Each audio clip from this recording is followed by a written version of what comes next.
এক গ্রামে একজন দরিদ্র মুসলিম কৃষক থাকতেন। তার নাম ছিল আহমদ। তিনি ছিলেন খুব সৎ, পরিশ্রমী এবং আল্লাহর উপর সম্পূর্ণ ভরসা রাখা একজন মানুষ। প্রতিদিন সকালে তিনি নামাজ আদায় করে ক্ষেতের দিকে যেতেন এবং সারাদিন পরিশ্রম করতেন। একদিন ক্ষেত থেকে ফেরার পথে তিনি একটি থলে পেলেন, যেটিতে অনেক সোনা ও রূপার মুদ্রা ছিল।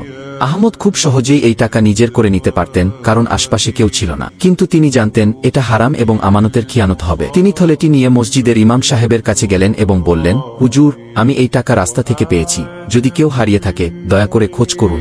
ইমাম সাহেব মসজিদে ঘোষণা দিলেন এবং কয়েকদিন পর একজন ব্যক্তি এলেন যিনি বললেন, আমি আমার সোনা ও রূপার থলে হারিয়েছি। ওই ইমাম সাহেব তাকে কিছু প্রশ্ন করলেন, থলেটির রং, ভেতরের জিনিসপত্র ইত্যাদি সবকিছু মিলে গেলে ইমাম সাহেব থলেটি তাকে ফিরিয়ে দিলেন। সেই ব্যক্তি আহমদকে পুরস্কার দিতে চাইলেন, কিন্তু আহমদ বিনয় করে বললেন, আমি শুধু আল্লাহর সন্তুষ্টির জন্য এটা করেছি।